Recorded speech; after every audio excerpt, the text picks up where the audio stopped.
Weapons, written and directed by Zach Cregger, was released in 2025, That's about and yep. it is the movie of all time. Yeah. It is a movie of all time. No, Okay. So like for real though, Weapons, written and directed by Zach Cregger. All in all, I thought it was a pretty solid horror film for the most part. I just wish that some of the horror was more prominent in the story itself. I don't think it was the main focus. I think the main focus was mainly just like mystery, which is fine, but that's not necessarily what was marketed. But if you just look past all that, I thought the movie was pretty solid, except for a couple of like logic flaws here and there and like whatever. But those are my immediate thoughts on it. I would give it like a 7.5 out of 10, maybe. Yeah. What do you give it out of 10 or 5 or however you rank it? On Letterboxd, I gave it 3.5 stars. Okay, that's what I gave it too. So that's 20, 40, 60. Technically, that's 70%. It's a passing grade. Yeah, I might even bump it up to like a 75. I don't know if it necessarily hits that 80% mark though. Yeah, I wouldn't say necessarily it's 80% I don't know. for me. Maybe if I rewatch it, maybe I'll like it more, but well, I want to say it was like my rewatch, but it's technically my first watch because my first watch I left like maybe a quarter of the way through the movie. Mm-hmm. So technically it's like my first watch. But you already knew what kind of happened too, because I did tell you guys. Yeah, we did kind of already have a good insight on what happened in the movie and how the movie ended. I actually rather liked the second half of Weapons. I thought it was pretty good. I think a lot of people were kind of, saying that it's kind of like Barbarian, where it just goes downhill and it changes tones for the worse. I don't necessarily agree with that. I don't think Weapons ever actually changes tones.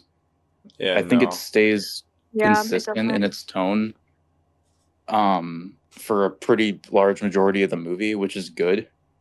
I do think it becomes more chaotic as the movie progresses, but that's normal with movies, I actually liked the ending for the most part. I don't think it was necessarily rushed.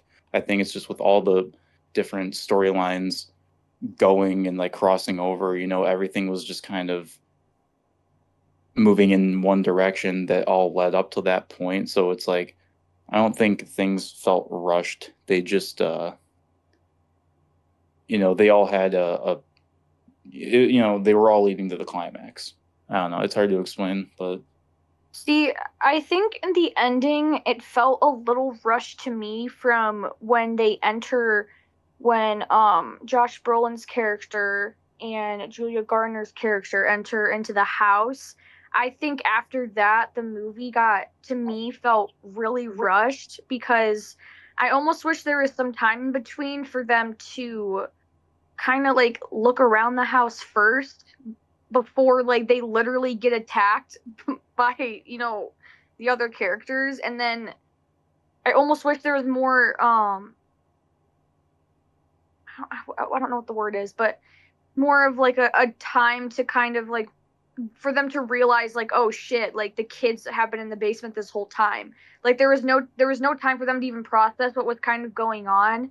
It all happened so fast, and then like Alex basically saves them, and then the kids all run out of the house and attack the old lady. Like I just felt like some of it was a little there was a lot going on that I wish it was kind of stretched out a little bit more. That would be my only flaw with like the third act of like why people might say it's the weakest, but I feel like it's not even weak in like how it's written. I feel like it's just weak maybe in the pacing of it. But Yeah, that'd be my only critique about that portion of the ending. And I don't how it ended too. Again, after I had come out of the theater, I really didn't know what I watched.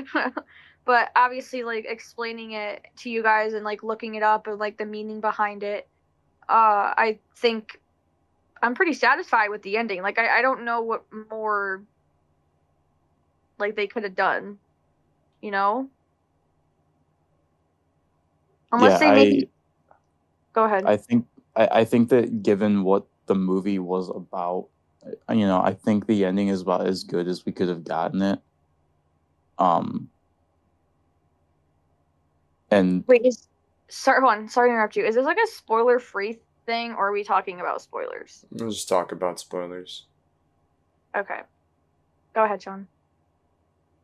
yeah, I think that, given the circumstances of like what was happening in the movie and everything, I think the way the movie ended was fine. You know, it's probably what I would have done. I think it was, it worked. Um, and then with like, the kids like not really snapping out of it, but like kind of like some of them started talking again, like Mm-hmm. it said.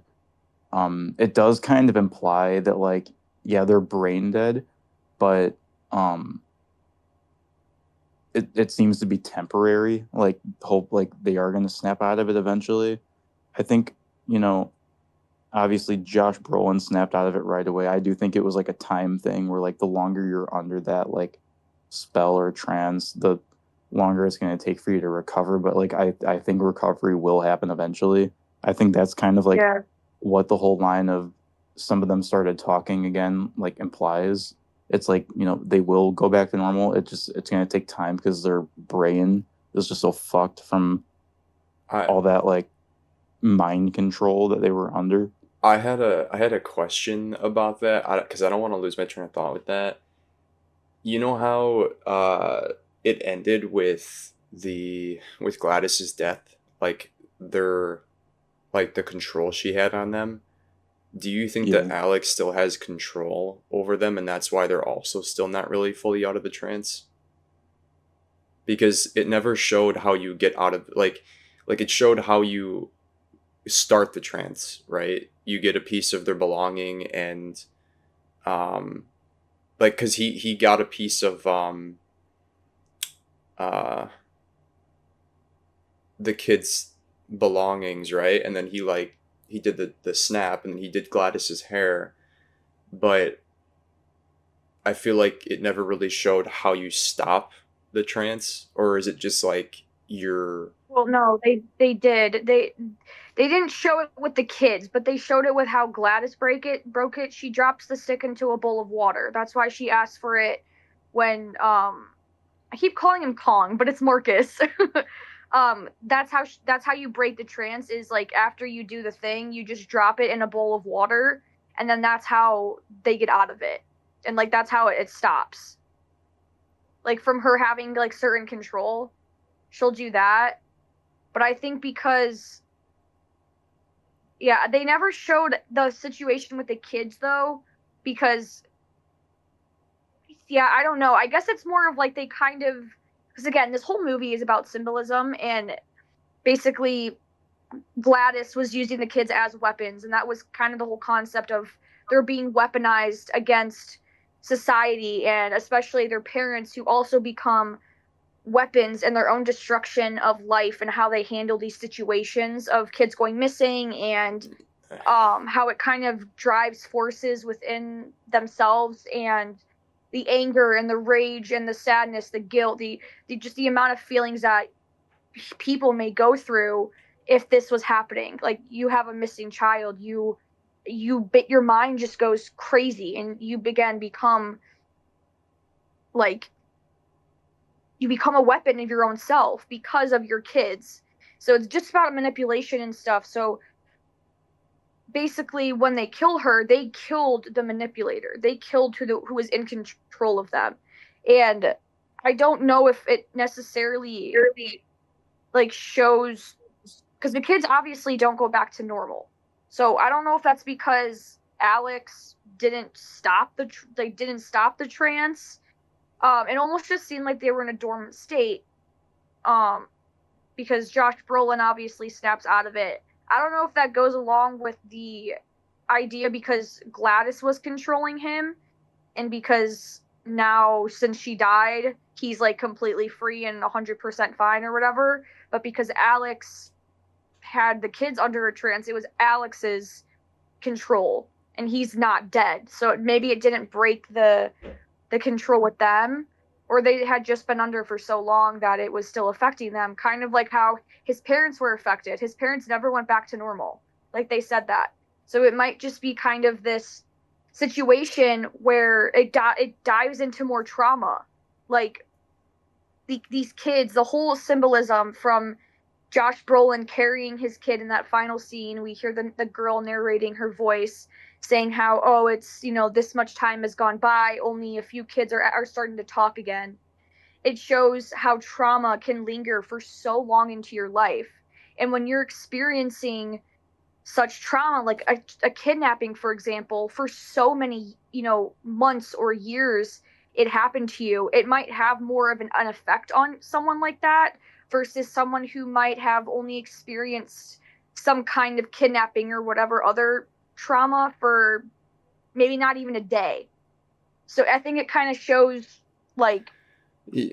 the longer you experience that control, as kind of what the movie was shown, the more trauma you're going to have and the more time it's going to take for that to slowly disappear. And I think that was kind of the whole meaning of the kids still kind of being like not themselves, Well, it's not okay. So this kind of brings up an issue. But I mean, the thing is okay, like that's all true, but I feel like it wasn't that hard, like to be like, oh, they the reason why they didn't snap out of a trance is because it's like this whole meaningful thing. Like, of course, they're not gonna like, like what Sean was saying, like, yeah, Josh Brolin, like, he snapped out of it maybe because he wasn't out of the trance that long, and the kids, they didn't snap out of it because maybe it's because they were under it for, what was it, like a month or whatever.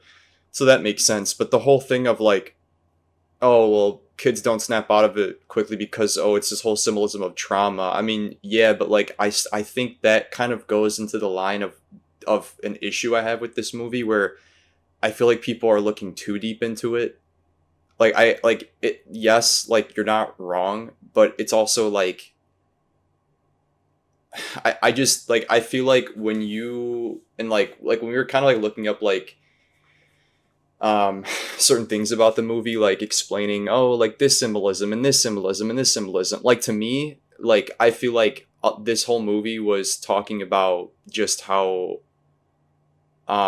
much of a parasite and how much of like a um well, yeah, like a parasite that the aunt was, and like how she's just this witch and she's like the supernatural force that needs to feed off of other energy. And that's what's basically going on. So like the movie would tease the word parasite or parasitic like definitions of things to kind of get you hinted at like, hey, foreshadowing, or this is what's actually really going on. And a lot of it you might not notice until you realize like, who the big bad is or what's actually happening with the kids and everything. It's just a cool nod. But to say it's like a whole story about a whole story of like trauma and like stuff, I don't think it's that deep. Yes, of course trauma exists in the movie, but I don't think it's I don't know. Like I feel like this is one of those movies that I feel like if you look too deep into, you're gonna go down this whole rabbit hole of like you're almost becoming like, I don't think the movie was supposed to be that deep, you know? Um and that's kind of like an issue with it, because as soon as you start using your brain, you start to really realize all the logic flaws that are within the movie. So like I don't like, this movie is far from perfect. I think as long as you just kind of go into it and you're like, hey, maybe you don't know much about it, or maybe a friend told you, hey, it's like a good movie, you'll probably like it, and it's a decent movie, but like it's not this groundbreaking, revolutionary film that like the marketing was making it seem like. Um, and I just feel like it was like it really wasn't a huge horror movie. There were horror aspects within it, but it's I don't know. Like it's a weird, like it's like its own thing, I guess. But It's a psychological thriller. I wouldn't consider this a horror movie. I There still wasn't really consider it much. horror, but it's not like people are saying it's like the scariest movie ever, or it's like one of the best horror movies ever when it's like at least half of it there isn't any horror in it. I think it's more of a thriller than it is a horror movie. But whatever, to each their own. What I don't, whatever scares you, whatever.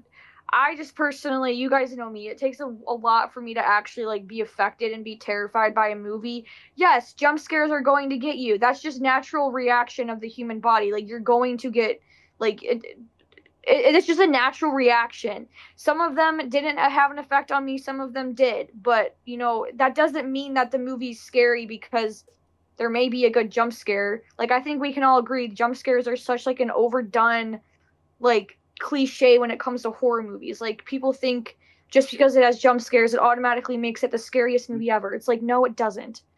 And that's why I like psychological Yeah. thrillers so much because it doesn't play with your physical sense of fear, it plays with your mental state as well, and that can truly become the ultimate your ultimate fear coming to life is anything mentally messing with your head and psychologically making you go crazy versus just your body naturally having these reactions of showing what you would call fear.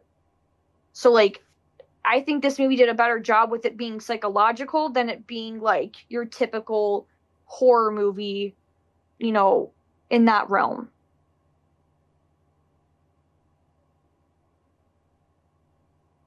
Yeah, I mean, I feel like the people that are saying it's like the greatest horror movie or whatever ever, like I feel like they just need to really watch like, more actual horror movies.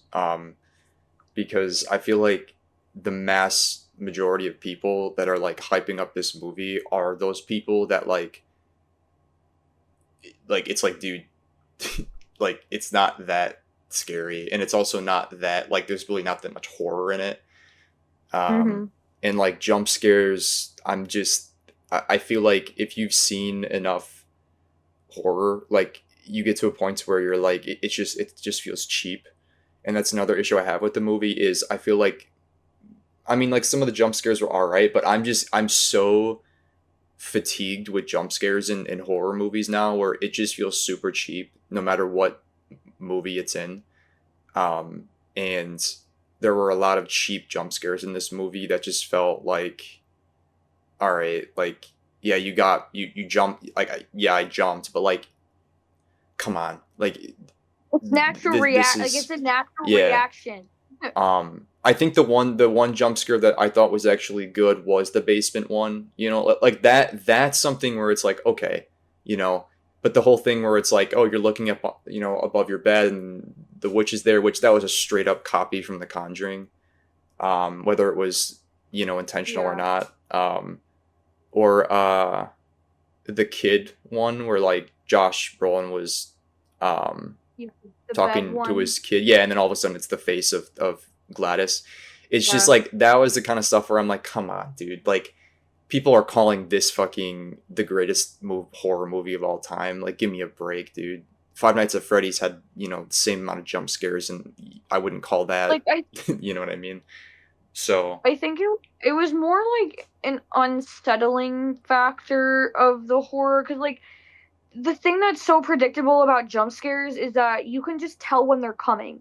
That basement one, for example, like you like it was like an intense moment, but it didn't have that typical like oh the camera frame stops and then the music dies out and all you hear is the main character like breathing really loudly and then they turn around and there's like a demon standing in front of their face. Like it wasn't like that. It was orchestrated well, and I that's why I actually really like that one part where Justine is like sleeping in her car and the mom or whoever it was like comes running out of the house. with like the scissors. Like why people thought that was funny, I don't know, and I will never understand. But like that to me was so creepy. And then she like stopped in front of her car, and then she got in her car. Like that is like a different take on like it's not a jump scare, but like still a creepy and like very uneasy um scene. And I really like that scene a lot actually. Why people were laughing, that ruined it for me kind of, but like it's really not that funny. Like it's just creepy, and maybe they're just laughing out of like awkwardness or like being uncomfortable. But I think it was just the tension. We also saw it at 10 at night, and I also think that there's a lot of people yeah, that go to the movies that laugh at like the stupidest like fart jokes. So you're always going to get people who are but like that that. but that was like one of the scenes that people were talking about like all over Twitter, all over TikTok about like being hilarious, and people are making TikToks about it and tweets about it. I'm like, "Oh my god, dude, like y'all are like I don't know. I don't get the comedy factor. I really don't." Yeah, I think there were like um When Scott and I just watched the movie earlier, like there was some like kind of annoying people in our theater, but it was actually like not even close to as bad as the night Yeah. prior. He Like was yeah. telling me. during yeah, during that scene, um nobody was really laughing. There wasn't really anybody laughing throughout the entire movie. There was just unless there was points where like laughing was like kind of warranted, you know. Yeah, I was telling It her like the wasn't. whole Josh Brolin throwing James. Oh yeah. Oh Like that yeah, was Yeah, that. when he Yeah. kept coming back. it was funny, but like I don't know if it's kind of the funny where you like die of laughter. Like they thought we were really watching like super bad or something. Like Well, that's why I said like there's always going to be people that will like laugh at the dumbest shit, where you're just like, yeah. dude, you like, come on. Yeah, and I was kind of telling Scott earlier, with a lot of the quote unquote comedy in the movie, I don't think there's any genuine comedy in the movie like people were talking it up to be. It's not like there was literally like the writer was sitting there thinking of jokes to put into the movie. There's nothing actually intentionally funny in the movie. Everything that comes off as funny are real like scenarios that would be super intense if you were in them, like with the guy keep on like attacking Josh Brolin and Josh Brolin like keeping having to like punch him and throw him. It's Mhm. like you know that itself, it's not funny. It's just the repetitiveness that comes off as funny because the guy just won't die. And or when the Yeah. children are chasing Gladys through all the backyards and stuff, it's like that's not funny on a surface level because she's like just running from her for her life from all these children who want to murder her. But it looks funny just because of the way it's executed. But it's not Yeah. like it's trying to be funny. It's not like it's trying to like tell a joke, and be Mhm. annoying. Well, I told Scotty that like the lot of the humor comedy in it is realistic in the sense of like how people would naturally react to these situations. Like the scene where Josh Brolin wakes up from his dream and he's like, "Oh, what the fuck?" Or the scene where Justine's running out of the gas station and like yelling to the cashier to like come help her, or whatever other like aspects there are like that, or even when the kid, I know last night when remember when James or the junkie was on the phone with like the like oh my god, the police department, and was telling them like, "Oh, I found the kids, but like, can you bring the money? Like, bring me the money." Blah blah blah. Like people were laughing at that, but like in reality, that is so realistic of like what like what people would basically say. Like, yeah, if you woke up from a dream like that, you are going to be like, "What the fuck just happened?" Like you're going to have the natural reactions and like screaming at the cashier, like, "Dude, yeah, come help me! Like, why are you just standing there?" And I think that's what makes it like funny, is because it's like a realistic way of how like real people would respond to situations like that. I At least also that's what I picked up on. I feel like that's what makes it funny to me, because it is realistic. It's not like some, you know, like making it like a darker scene because it's a horror movie, but it makes it like light and hearted because that is actually what would happen in real life. I also just think that like Zach Cregger has this way of doing like, cause I mean, because I watched Barbarian, and so like Hard-blooded. he has this way of doing stuff where it's like, if you compare a movie like Hereditary, for instance, where everything is so like immersive and grounded and like dark, you know, Mm-hmm. um, and it just has this like atmosphere that like not everyone has the same personality, but everyone has this like it's like this similar shade of like this similar tone of like the shade of tone, or I don't know how to like put it into words. Whereas like Zach Cregger has this way of like, um, oh, like in like if this was not like that Hereditary wouldn't be reality, but like, oh, like in reality, um like I was telling Sean, I was like, Hereditary is like a movie where it's like you watch it and you're just like, fuck, man, this is fucked up, but like in a depressing way. Whereas like Barbarian, or well, the second half of Barbarian, I prefer how the first half was going, but whatever. Mm-hmm. But with Weapons, it's like, man, this is fucked up. This is fucked up, and it's like because like just there's so much wacky stuff going on. But I think Zach Cregger, just his personality of filmmaking so far, at least, is like um, this way of, yeah, like, um, I want my movies to be about this. I wouldn't even call it dark humor. It's not dark humor, and I wouldn't even call it comedy either. It's just a way of reacting to certain things, you know, and certain reactions out of characters. It's just a certain way. I don't know what word I would use for it, but Well, I it's just realistic. Like it is how people. That's what, like, I don't understand why people are like, I get like maybe shitting on the comedy because like maybe they want it to be it's immersive and like and somber and everything.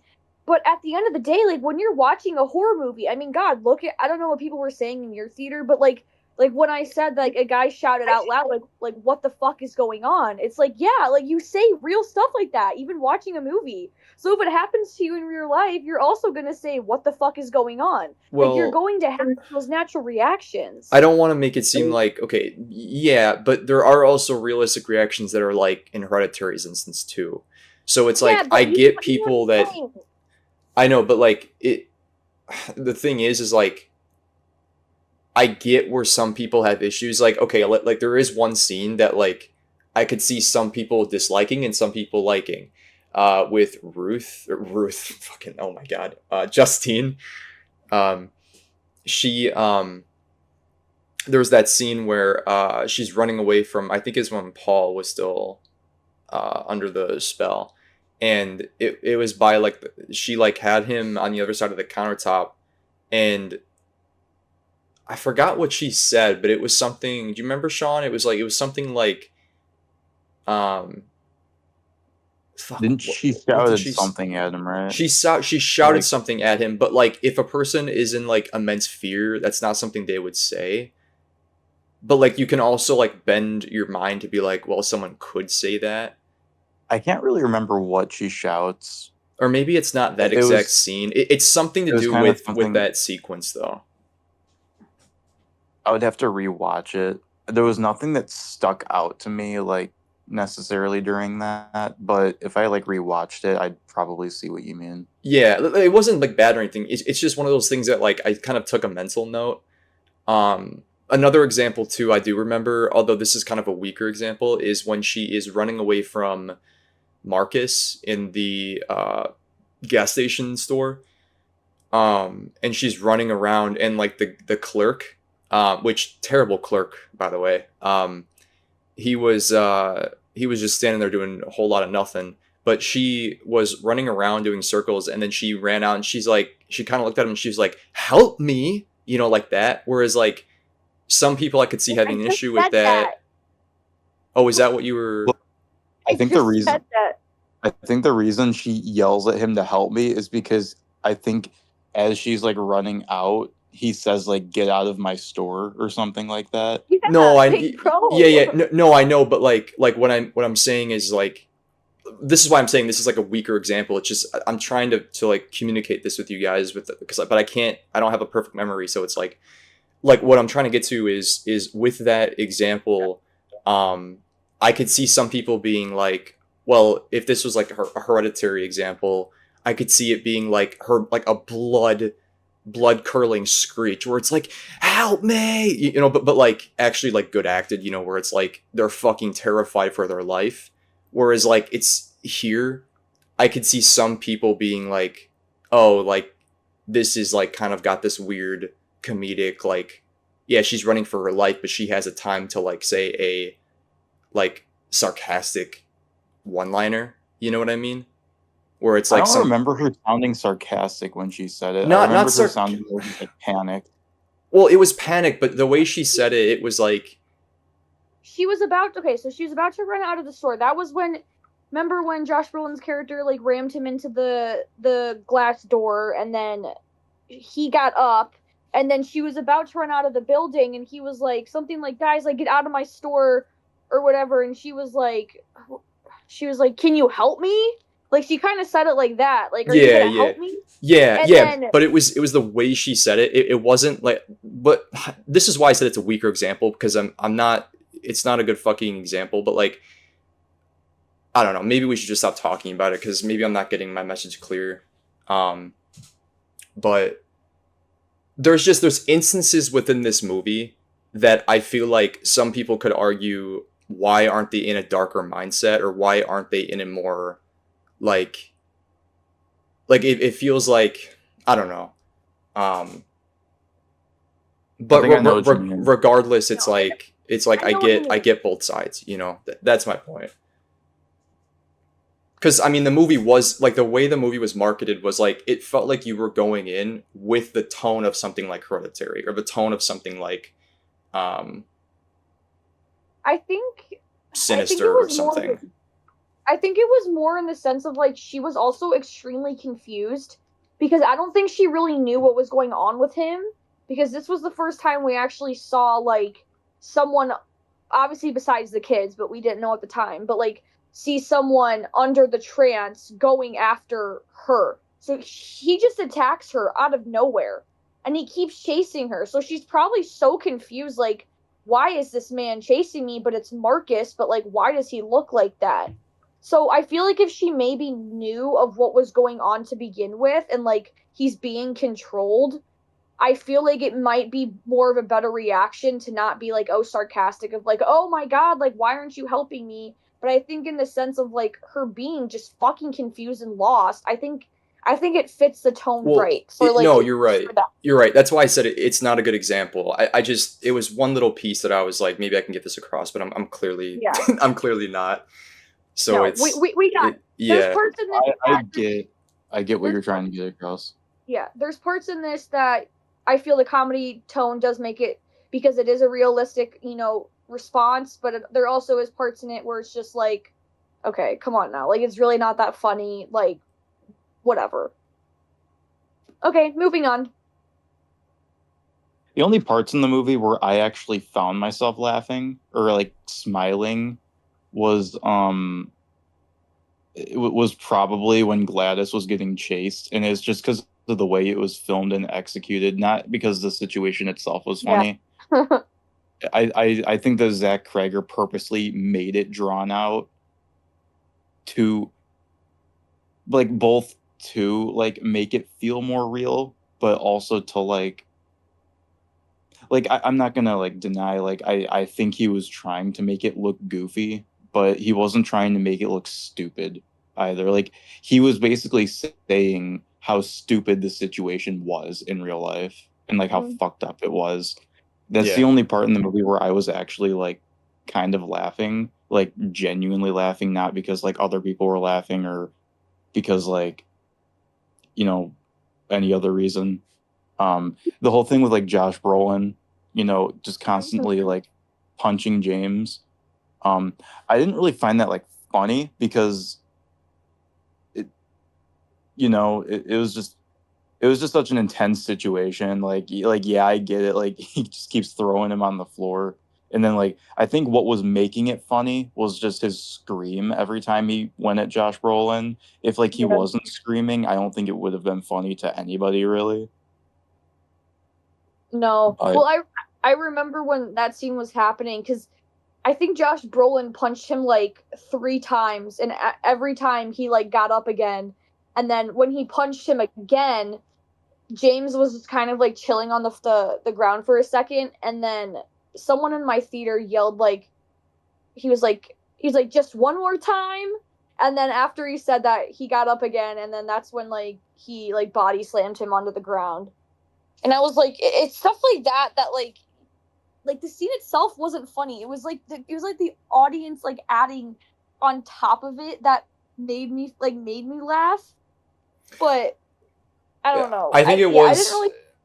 really. I think it was intentionally supposed to like get a chuckle or get a like, wow, this is fucked up, like out of the audience though, because of the way it was filmed and the way that like it was the constant POV of him getting fucking punched. So, or of like, you know, Josh Brolin's character punching him. Because like that kind of like style of the way it was edited and also the way it was shot and that it was repeated, that's what invokes that kind of like, you know, chuckle out of you where it's like, man, this is so like screwed up. So I yeah, definitely think it was intentional to get a yeah, hundred chuckle, percent. but um I don't think any of this was supposed to be a full blown like comedy or whatever like some people are saying. I don't know. Yeah, that's yeah that and just like with the like Gladys running away from the children, like those two scenes definitely I think we're supposed to get a couple chuckles. I don't think the director Zach Cregger was like, you know, I don't think his intentions was to like completely break the immersion. It was just to just kind of show like how like fucked up and kind of dumb this like situation look would have even looked in real life. You know, like yeah, the dude just keeps getting up and screaming.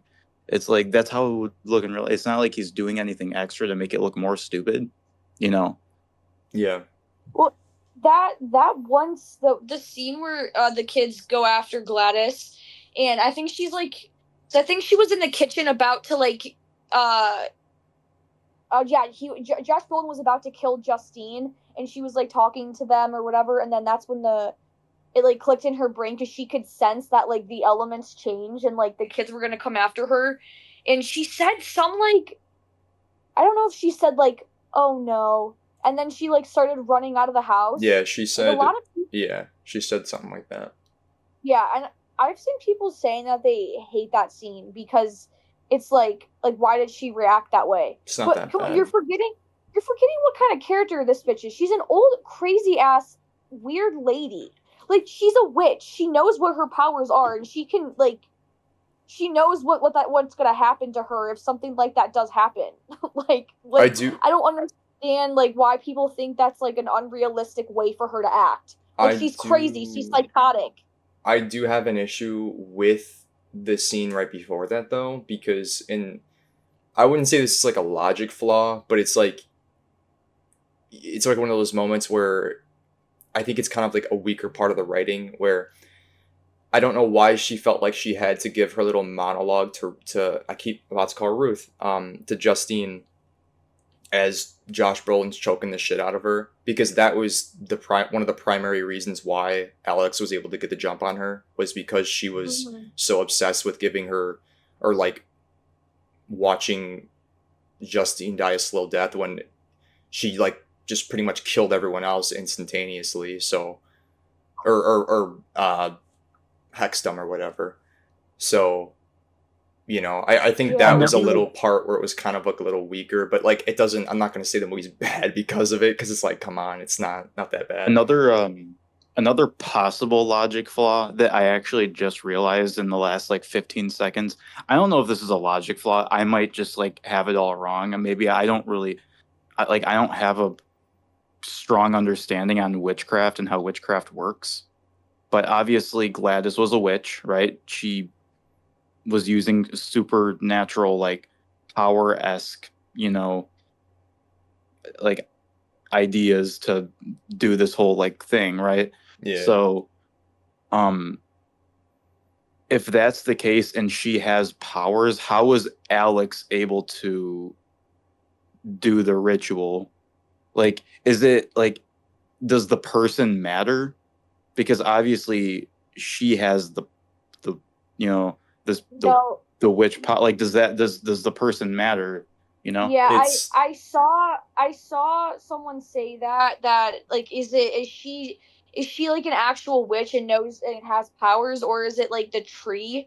And I think it's the tree that has the power. I mean I think we saw Alex could do it himself. I think it was just the tree that has the power behind it.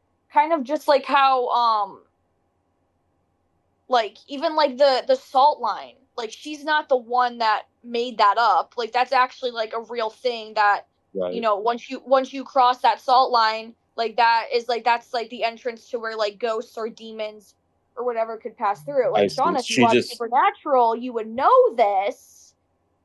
But same, and then there's other things too. Like there's Scotty, what are the little, remember like the little bags they would put in like people's cars or shit to like curse well, them? I was gonna say right before that, it could also just be as simple as that is his real aunt and being a witch is in their blood, because that's how it is in Supernatural I as don't think well. it's like that though.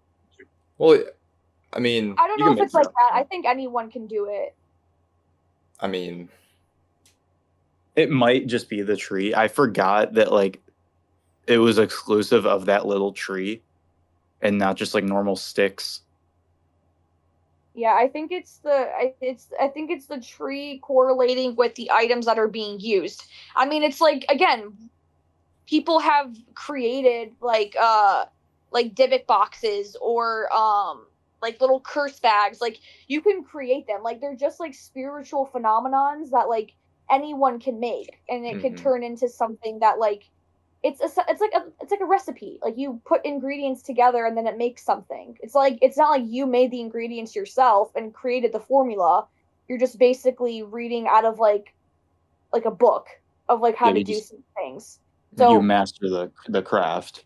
yeah, I'm sure she was actually like a witch and practiced witchcraft, and maybe there were other things that she could do, and maybe she was more professional with it and whatever. But I think in the sense of what we saw her do specifically, which that with that witchcraft, I think it was more simple as just like she had some magical tree. How, I don't know, but It don't matter.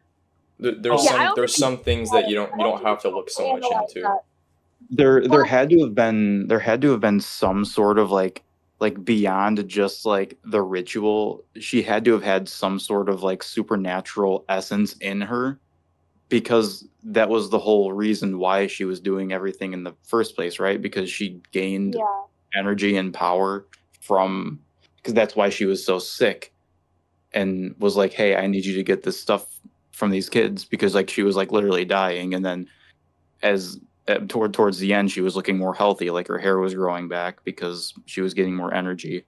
That's why I'm saying like, um, is it like are the powers exclusive? If That's she why has like some sort of maybe it is just, I don't know, maybe she did create the tree and like maybe that was the one thing that helped her stay alive, but maybe it's not only prominent to her being able to use, because a lot of people have also, I know you guys probably haven't seen Tangled, but in the movie Tangled, there's a character named Mother Gothel, which is kind of similar to how Aunt Gladys is in this movie. Mother Gothel is like basically a witch, and she pretends to be Rapunzel, Rapunzel's mother, and Rapunzel has this long, long, blonde, beautiful hair. But the only way Mother Gothel stays alive is Rapunzel's hair staying like long and blonde. Like once her hair gets cut, the Mother Gothel dies off, and she starts getting older and older and fraying and fraying. So her hair keeps her alive. But I think it's more of just like that's the one part that correlates to her, and I think anyone can still use that same power. It just that just might be the one thing that keeps her alive. It might just be a certain part of witchcraft, like, oh hey, if you use this, it'll keep you alive forever and ever. Like, I don't know. But that's the thing too, is I saw someone say, I don't know if this was from Zach Cregger saying this, or if they switched the idea, but I think they were supposed to do a Gladys perspective and how she kind of came to be, but it never was in the movie. Or maybe that was like a fan idea for them to do, because we literally have no backstory of her. Like, for all we know, she might not even be their actual aunt. She might just be someone who knew of them, or I don't know. Like, we don't know anything about her. So I think the more that they could have told with her, it would have there would have been a good chance it would have diminished the creepy value of her, or the eeriness of yeah, her. no, I agree, but like her and like that's why I think it's similar to how Longlegs is. I don't. What was Nicolas Cage's character? What was the name? I think White face bitch. They're all white face bitches. Yeah, I can't remember. Yeah. She looked like Ronald McDonald's old grandma, and he looks like, I don't even know, but like they're similar in that way of like they're I don't know, like what are these characters? I feel like we don't get like any explanation. Oh, but I'm not mad about it. Okay, another. I really want to talk about the logic flaws and the issues with this movie. Because Dale Cobble is Nicolas Cage's character. Okay. What was the name? AKA Longlegs. His name is just Longlegs, but his like actual serial killer name is Dale Ferdinand Cobble. Oh, okay. Well, okay, so first off, really quick, I think the movie had good visuals, good cinematography. The acting was pretty good. The like writing is always the number one thing, and I'll get into that where it's like there's logic flaws, but I think if you're just going into it like you're just having fun, wanting to watch a decent movie, I think you're gonna have a good time.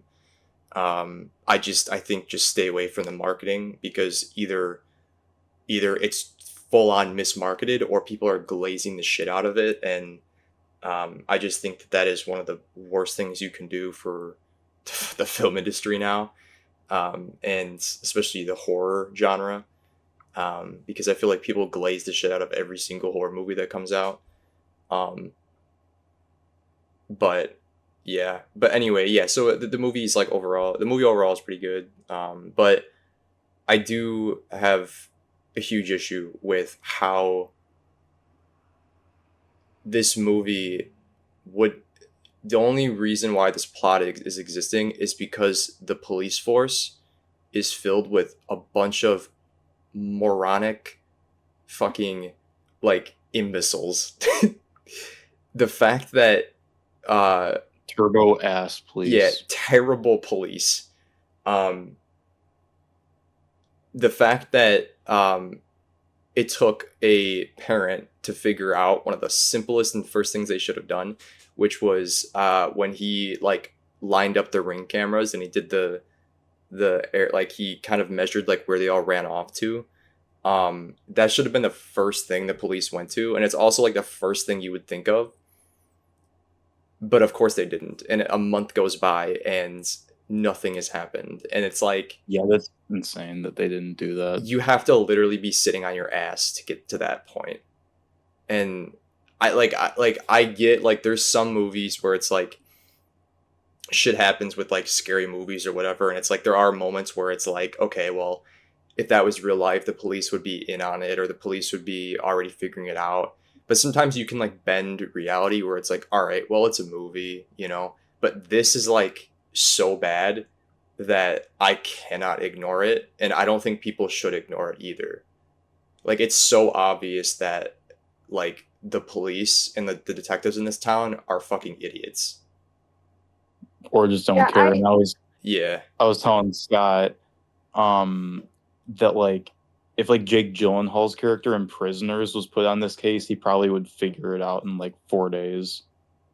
Well, yeah, I was gonna say, freaking like Scotty, even like Mahoney from Prison Break, bro, he would have figured that shit out so fast. Brother, not even Like, Mahoney, the fucking Harry and Marv from Home Alone would have figured this shit out. Like, it's not that like that. hard.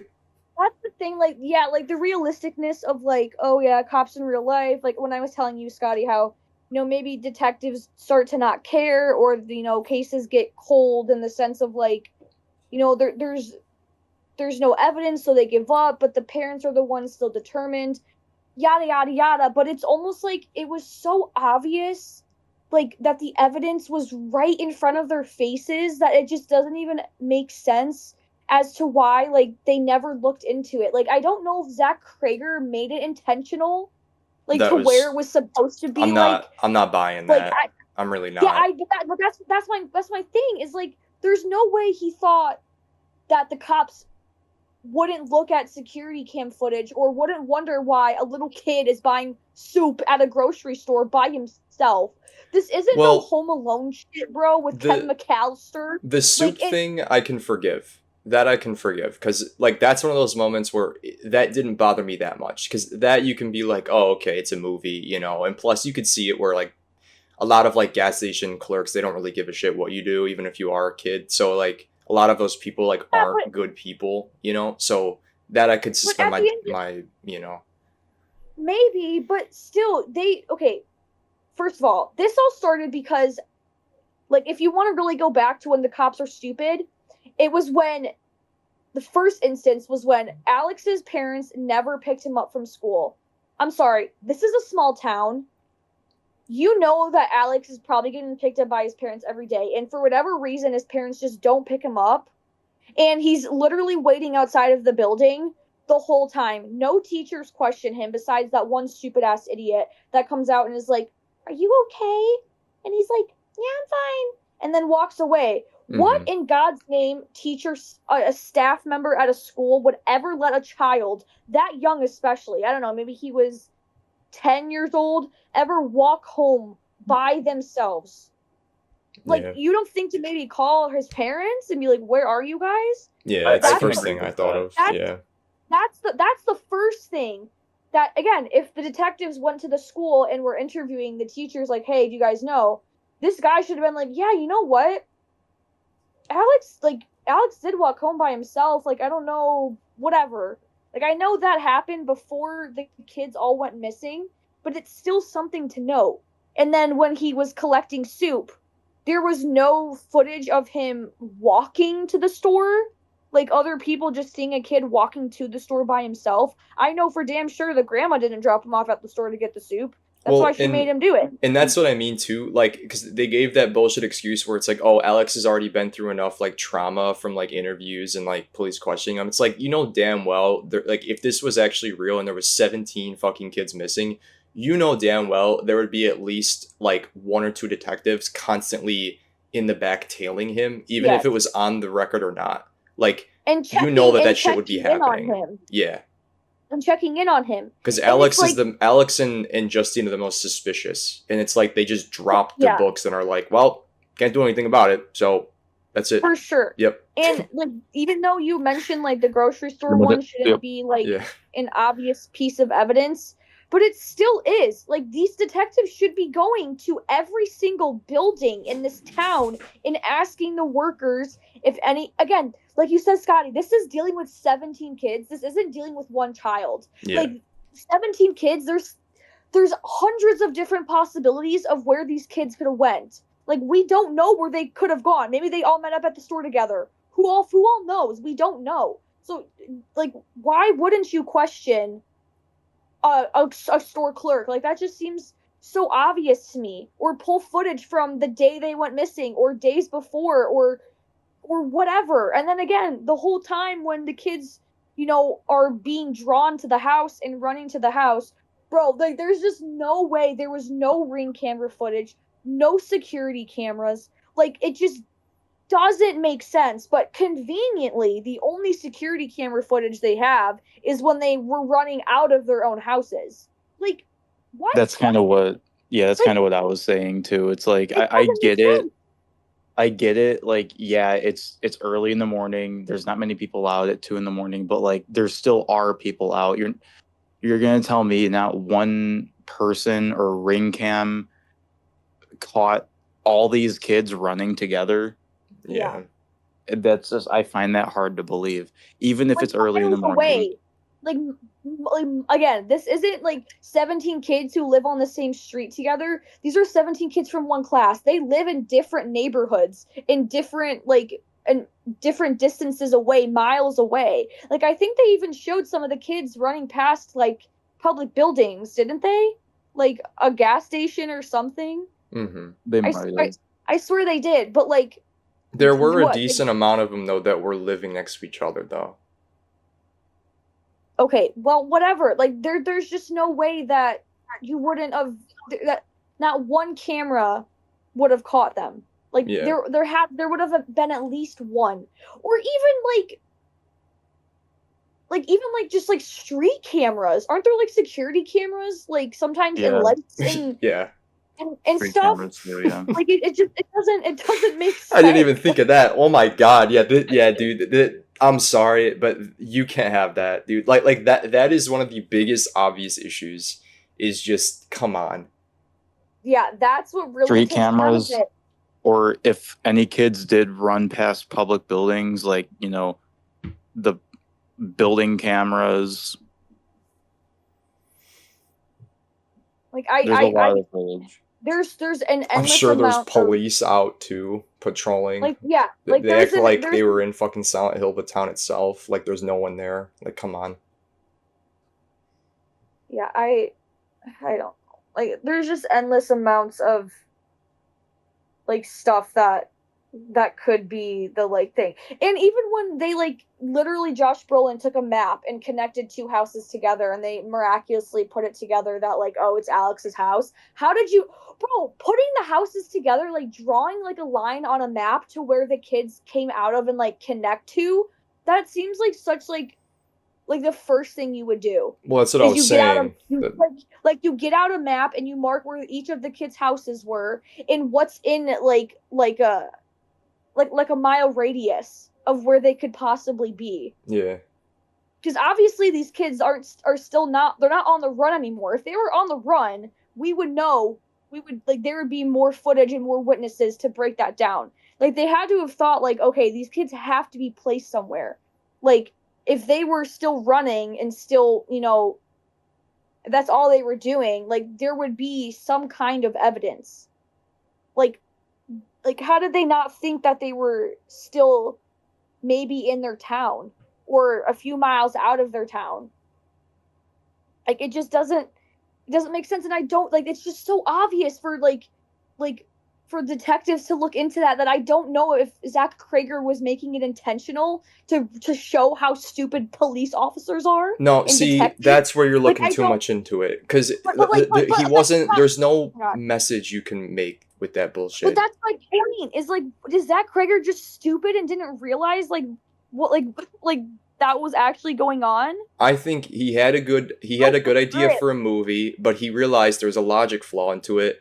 But he's like, how can I do this to where it's not that obvious? That's why It is there's a obvious, 1 month. though. No, I know, but that's why there's a 1 month time jump in the beginning of the film.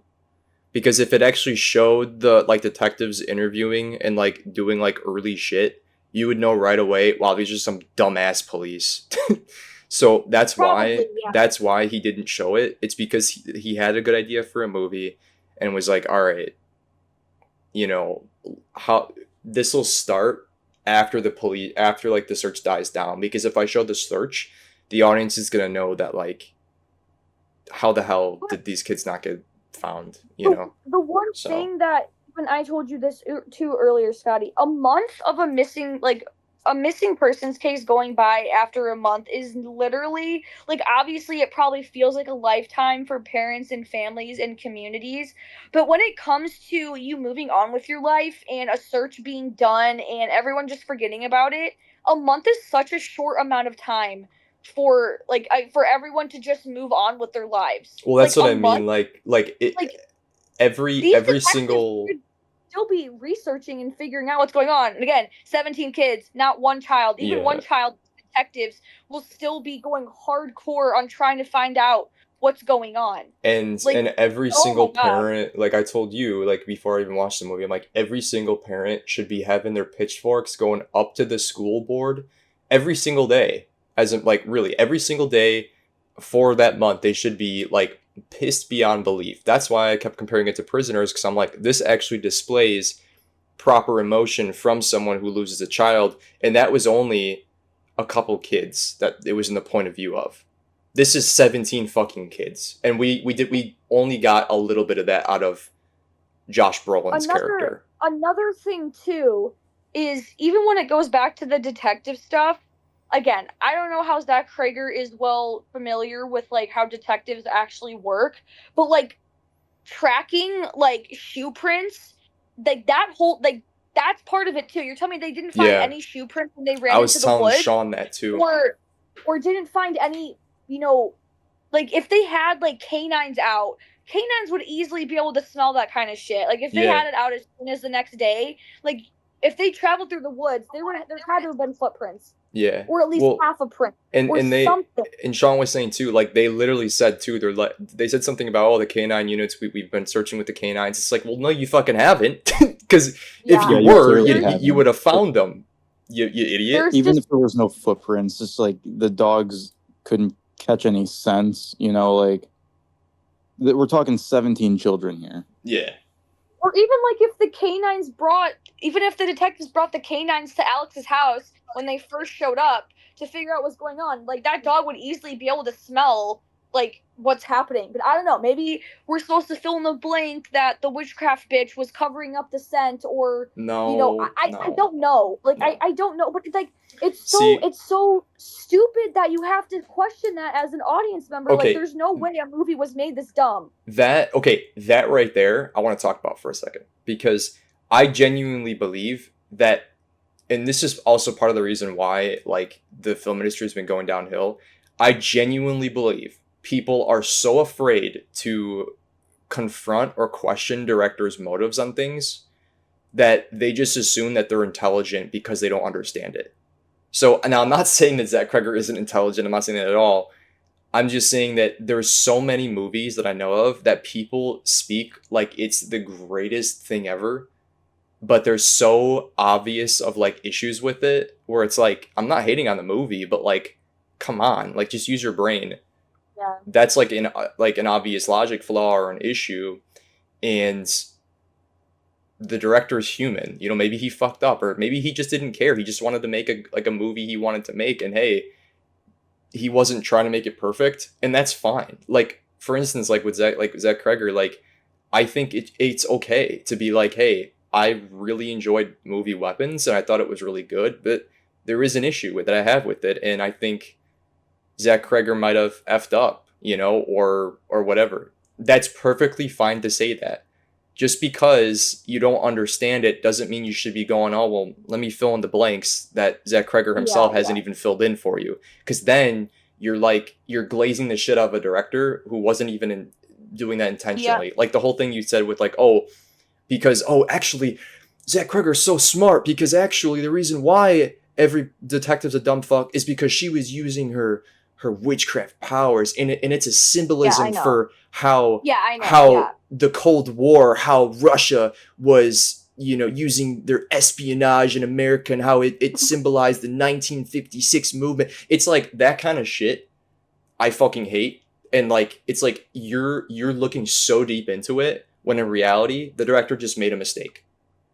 That's it. The director just made a mistake, and it's okay. Is like, it's such like an obvious thing. Like he physically wrote that for detectives not to look into what detectives do for their job. Like it doesn't make sense of like how you can even make up an excuse for that, besides saying the director like is just either fucking stupid and like he just didn't care to really dive into that element, or he wants fans, because he even said in an interview like he wants, even he I think he even said it about Barbarian too, like it's like you want to just feel the movie and like leave it up for interpretation for the audience to kind of maybe not like piece it together themselves, but like interpret it in their own way. So like I hope to God that wasn't like because of that, like the detective stuff is like Yeah, an it's excuse for too why he much. like you know what I'm saying though? Too Like no, I know I don't exactly what know you're if saying. Too much yeah, interpretation. I think is just yes, lazy yes. filmmaking. Though I think No, I when agree. filmmakers go, oh well, like when people have genuine questions about like serious things, it's like, and the filmmakers are like, well, that's just up for interpretation. It's like, no, motherfucker, what the fuck was the intention of this? Don't play Yeah. that bullshit. I can see if you're making an experimental film like Skinamarink, that's where it's like, okay, you Up for know, interpret like yeah, that but makes but but sense. but don't blame people for saying, "Oh, this movie is fucking like boring or stupid." Yeah. It's Yeah. like don't blame people for that if you're just saying, "Well, it's up for interpretation." It's like, well, then say But I'm making no. an experimental film. Don't label it as a horror or it's going to be the best horror movie ever, and then have the most obvious issue with it, and then say, "Well, I'll just leave it up for." It's like, no, dude, like that's just lazy filmmaking, and it's lazy writing. You know. Um, I also think Again, like not it's saying this was a lazy movie, but just just trying to make a no, but point. there's definitely elements in it to where it like the director or writer wants to focus on certain elements versus like others because they don't either have enough time to cram it into one movie or whatever. But yeah, and I don't think we should also shit on people for not like for I don't we didn't okay, we shouldn't shit on people for looking up the meaning behind movies because they genuinely are confused. That pisses me off because like I get what like you might be saying too, Scotty, of like, okay, well, when you do that, you could delve into like again an interpretation kind of thing. But if there truly is a meaning behind a movie and you just didn't catch on it as an audience member, what is so wrong with looking shit up? Yeah, Like there's nothing wrong with looking it up. there's symbolism. It's God just forbid he named the movie Weapons. Like that's a symbol in itself. So like if he made that idea as a symbol, this movie has other symbols in it as well. The whole entire movie, to me at least, like every single scene, every single character is a symbol of something when it comes to like the kids being weaponized. Like there's different perspectives of each character, each person in a community. You have Marcus's character who does not give a fuck. He really does not care. Then you have Archer who is, a dad trying to find his child. And then you have Justine basically being the victim in the situation of, everyone blaming her for everything. And then you have the junkie who he doesn't care, he just wants the money because he's a junkie. And then the cop, he really didn't do anything, he was just kind of there. But like, and maybe that's it. uh, Maybe yeah, there's really maybe not that's much it. to it. But like, but when you like my thing is in like I would never. Who were you saying said that? Like you should never look stuff up. That was like a I don't YouTuber or know. something. I saw a thing on Twitter where like the company Variety Hmm. or whatever like posted an article like they're like, "Oh, why did the kids go missing? The ending of Weapons Explained or whatever." And someone like quote tweeted it like what do you mean why did the kids go missing? Like the movie literally explained it. And it's like, I mean, yeah, the witch bitch took them, but again, there's more meaning behind than just the witch taking them. Like there's that whole symbol in it. But after I think I read the article a little bit and they literally didn't explain the symbolism at all. They just basically gave a summary of what happened in the movie. They never like dove into like, what actually was the meaning behind everything. But like and then I saw another video of a guy on TikToks I don't know if he was talking about weapons, but he was mainly just talking about movies in general of how like people are ruining films because people dive into trying to analyze like movies instead of just like submersing themselves in the experience and like feeling what you want to feel or feeling what the movie makes you feel. And it's like I totally get that, but if someone genuinely like doesn't know what they just watched, what's so bad with like trying to look up an explanation of it? Okay, see, Like, now I don't know what he meant by that, but I also think that what he said is also ruining the film industry because there's people that don't look up anything and they just think that, oh, well, the way I interpret it is the right way. Yeah, like, I there's genuine people that are like, well, I didn't like this movie, so therefore it's a bad movie, or I liked this movie, so therefore it's a good movie. And those kinds of people are like what's making the film industry toxic. And people need to understand the difference between subjective and objective, and that there are objective ratings and there's subjective ratings. Nope. And that you should have both. Yep, and I still don't think people realize that movies are Yeah. subjective and objective. I don't think people will actually ever get that in their minds, and I think that's also a flaw too, because like I can't even describe how important it is to see things in a subjective manner and an objective manner. Like, no, oh my god. But whatever. That's besides the point of what we were talking about. Yep. Sean, what do you have think? anything else? Yeah, you're quiet. You're like quiet. No, I mean, I just been kind of listening to you guys go back and forth. I mean, I don't think, when it comes to people who might not come to understand what a movie is trying to say, like this movie Weapons, for instance, where it's like, I personally think there's nothing wrong with like watching this movie and just kind of walking away with it, just kind of bare bones, surface level. Like, I think if you watch this movie, like, you're still going to understand at least the basic premise of the movie, even if you're not looking far into it. Yeah, it's not that. Yeah, it's not that hard to understand. That's kind of how like Smile is too, where it's like, the basic premise is like fairly obvious, but with Smile, it's very clear that the movie is trying to be a metaphor for how trauma could cause suicide. right. That's how I interpreted it, at least. No, that I'm pretty sure that is like the intention. That. Yeah. And you can even go as far as saying with like Smile, the reason they smile while killing each other is because a lot of people wear masks when deep down they're going through some really bad shit. Yep. They'll put on a mask to make themselves seem like they're not, and then they kill themselves. Yes. Yeah, that's true. But even if you don't think of all that shit, it's like the movie's premise is still fairly obvious, and I think Weapons, for the most part, is like that as well. Yeah, I don't think there's anything wrong with looking more into possible symbolism in films, but you do have to be careful, because like Scott has already said, if you do it too much, you might start to defeat the whole purpose of what the movie is in the first place, because you might start putting pieces of the puzzle together that the director didn't even intend on. Yeah. And then you start to ruin the movie for your own sake. And not everything has to be such a complex piece of work. exactly. Yeah, Like some movies, like I used The Thing last night as an example. The Thing, John Carpenter's The Thing, there's really, like, unless you're really like, you're really reaching, there's really nothing in that movie that you can like overthink. It's just one of those movies where what happens in the movie is what you get. And like, is the ending ambiguous? Yes. But like, other than that, it's like, you're not confused, you're not overthinking anything, you're not like desperately looking for answers online because nothing was clear. yeah.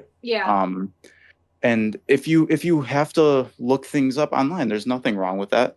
But I also do think that if a majority of your audience is so confused where they have to look shit up for like hours, that's not a good sign, because that means, while you had an agenda, you did not execute that agenda well at all, because nobody caught on to it. Yeah, 100%. Unless your intention was for people not to catch on to it. But if that's the case, then why did you bother making the movie? Nosferatu, Carly said. Nosferatu? Yeah, bro, I didn't know what the fuck was going on in that movie, bro. I think a good example, or what were you saying, Sean? I was going to say the only reason Scott and I knew what was happening was because we watched the original. Yeah. I I went think in knowing nothing. I think a better example would probably be Smile 2, Yes, exactly. Smile too. Yeah, where it just felt like it was being complicated just to be complicated. yeah, no, Um, I agree with that. or it was Yeah. like, yeah, I had a whole review on that movie for a while. For some reason, I'm blanking on it, but um, Well, it's a good example. Smile too. You know, it was just I don't even think the writer Parker Finn, the writer and director, I don't even think he knew what he was doing with that movie fully. yeah, Um, I think he knew what he was doing with the first movie. And I think he had a very clear agenda with the first movie, which is why it doesn't seem mainstream. It seems very grounded, but when people started demanding a sequel, that's when, he made Smile 2. And it's just like, I don't even think he fully knew what the agenda was with that movie.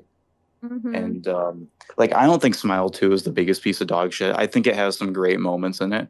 I don't think it's anywhere near as good as the first movie, not even close.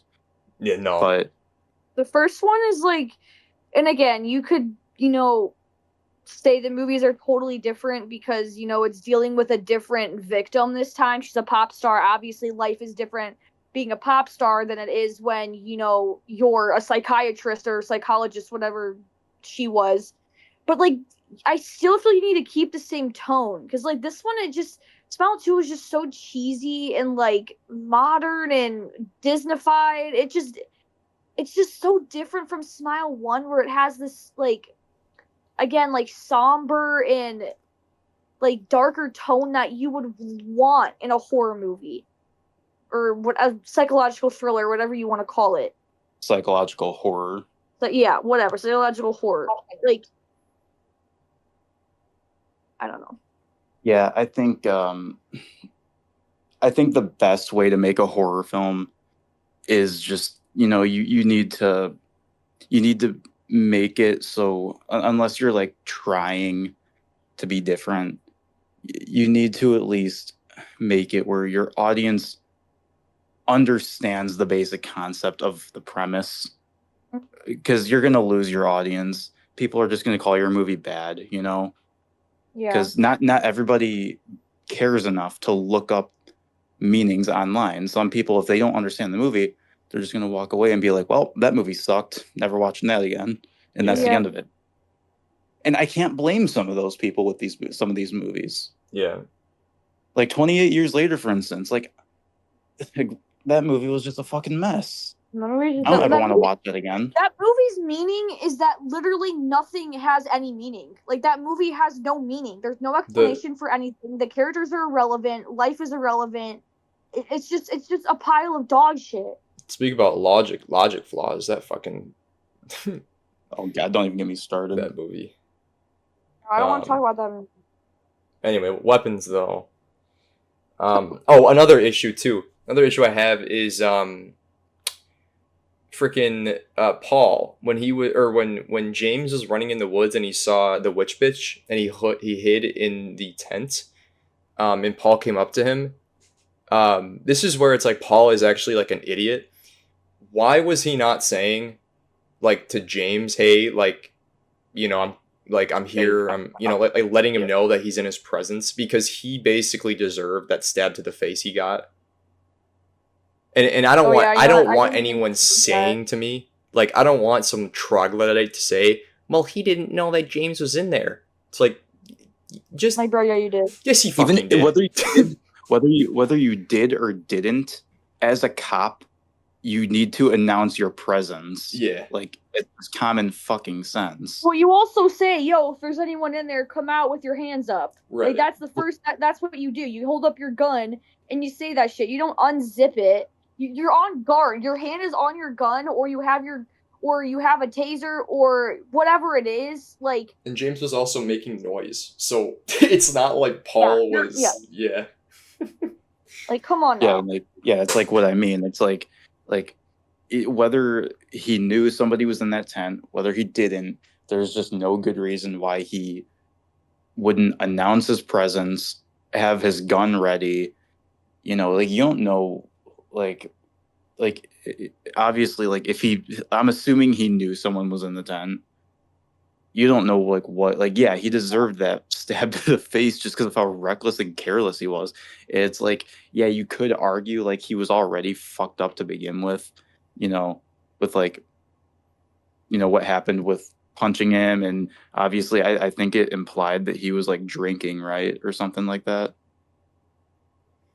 I mean, Like yeah, I didn't mean, you could Was make it? that I thing don't where know. it's like Paul is just he's just not a good he's just not a good cop or cop. whatever, which that fits the description with the whole fucking movie.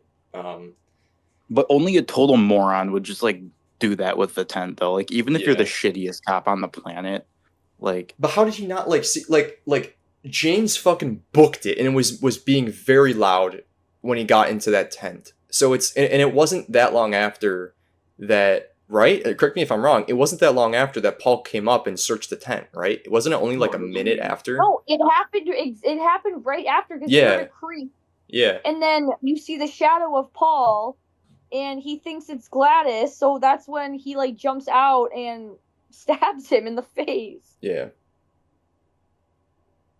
Yeah, Also, no, I didn't. I I think didn't even think how of the Paul is that. just a fuck? shitty cop. Also, how the fuck did Gladys get there?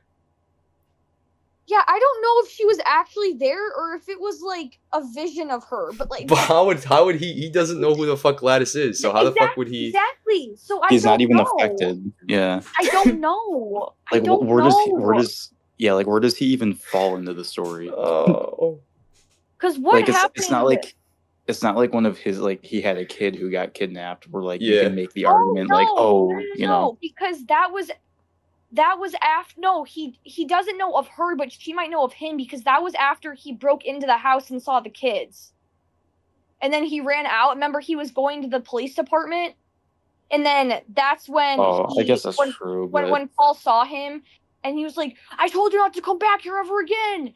And then he runs away, and then that's when he runs into the woods and sees her. So she knew that he was in the house, but like he didn't know her. He didn't. Yeah, Yeah. he But didn't she know didn't her. have any of his belongings or anything. So how was she able to teleport to him?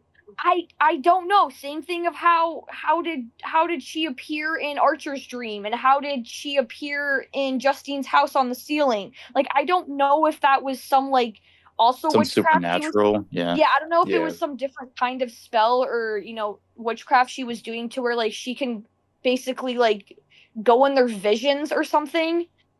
Um, or if that was just Well, if in she's just OP then. yeah, because remember she I mean obviously she can't float on the ceiling. Like she was on the ceiling when that one scene happened. And um remember when Justine had she Justine had that one dream. Remember where she like walks into the classroom and it's like Alex sitting in the back, but his face is like like her makeup. Like I don't know if it was just like I feel like she had to have done something like that. Like she I had to have mean, done some kind of vision thing. maybe it's like she feeds off of fear or something, but like that wasn't like really explained that well in the movie.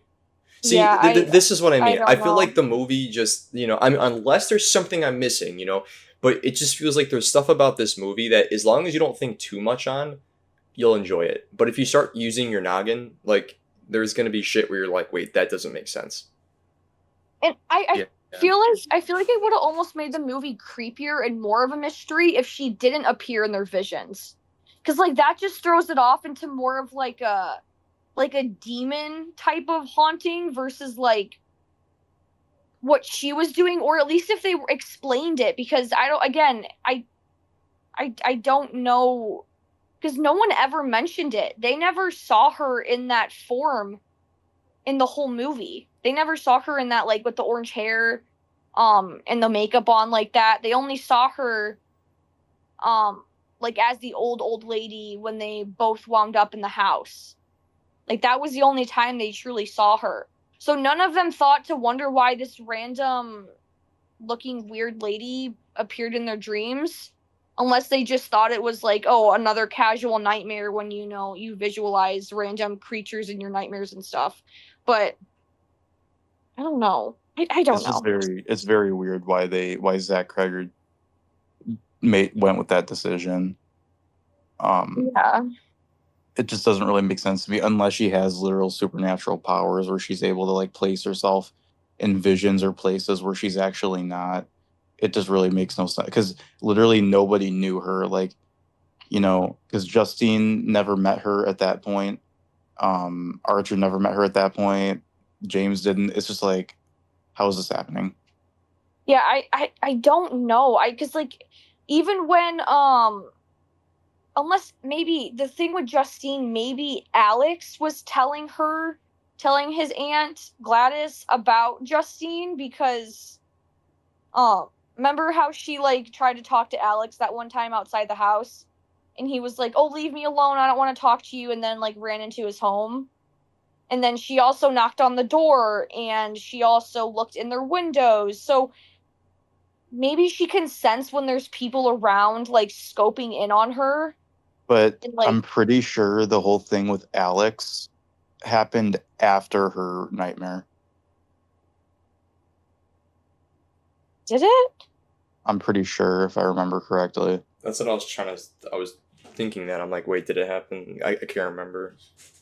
But she I'm could. pretty sure her nightmare happened like right after remember when she got like attacked in the fucking liquor store by her like that lady, that girl. Oh yeah. Her nightmare happens like right after that, and that was like pretty No, early you're in the right. movie. You're right. Yeah, I don't The know what the meaning behind. By the I way, don't. that whole scene was just like not needed. Yeah, that's the thing But is it's like I don't. I think it would have made it almost better if she didn't appear in any of their dreams or their visions. Cause like it I was doesn't. talking You no, about the don't. liquor store yeah, scene. he's talking about the girlfriend of Paul. Oh yeah, that was I just stupid because you that never whole see scene bitch. was just fucking unnecessary. I don't understand like what You that. never see I her ever mean, again. you could argue that it was like to build on Paul, and also like it kind of just adds more horror because like when you go to Paul, you're like, oh, that's the chick he's dating. That like, well, I mean, you put two Yeah, and two together, obviously, but it's like, oh, she's kind of like, well, I don't I know. guess it's like if The, you just it, to add like just to have like one of those like kind of unrelated scenes, but it still keeps mm, like the same tone. yeah. Like Regardless, it's not like a game breaker for me, but it's just kind yeah. of like a weird No, placement. you're right. It definitely like you don't need it. It's definitely one of those things where it's like, yeah.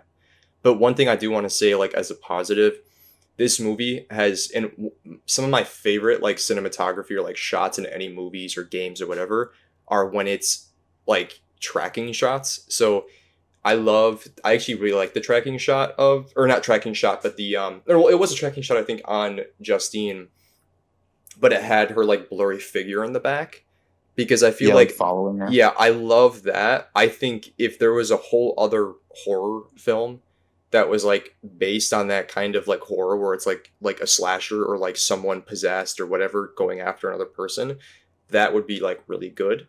I also really like the at the very end when the kids were going after Gladys. I really liked the over the shoulder POV of the girl. Oh I know yeah, that was more of like a like actiony scene, but like yeah, I loved well, like how, running through the windows and all yeah, that. I loved That was that cool. because yeah, Yeah, that was really sick. And they were just good shots, and it felt like, it felt kind of good that you're like, wow, this they're gonna get this bitch. Um, yeah. that was really sick. I love that shot. I There's a I lot of good I shots in the did movie.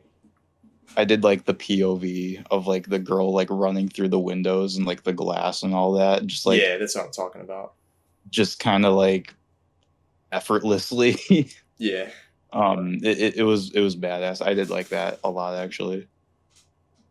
So I just like looked it up to understand the thing with Gladys in the dream. So I guess she can like physically like well not her physically entering, but like she oh my god, she's like mentally entering their dreams. So she's when they have those nightmares, she's like controlling it. And again, if you want to play on words, she's weaponizing their dreams, as they so say. But it says yeah she can reach into people's minds like that's one of her abilities is like psychic intrusion that she can because like dreams are the easiest like access point to the brain. I don't know. See, that I don't know. just I don't think that was made that clear. Well, no, it wasn't. But and I asked. I was like, well, how did she do it? And they were like, they never give like a clean, answer. But it hints to how maybe she pieced it together and like pulled it off. Like again, maybe she does have these psychic abilities. Just how maybe she sensed that the tree that Alex broke the tree. Maybe she could feel like internally that like the spell broke or something. But again, we don't really see much of her psychic abilities. But I think because of you know, I guess her appearing in their dreams or visions because she gains with weakness. So maybe because they were at a weak point, is she had more power to enter into their dreams and kind of show them certain things and show herself in their dreams to just affect them even more out of fear and Yeah, control. that's like So a maybe that's demonic why, but thing. yeah, I think it's just supposed to be like, oh, well, she is a witch, so this is how she can do it because she, whatever. That's why I kind of wish we had like more explanation into Gladys, but I get they can't fit everything, and it creates more of like a depth to her character. Depth's the wrong word because I feel like it would be more of a depth if they showed who she was, but it creates more of a mystery of her character when they don't show much about her. Yeah.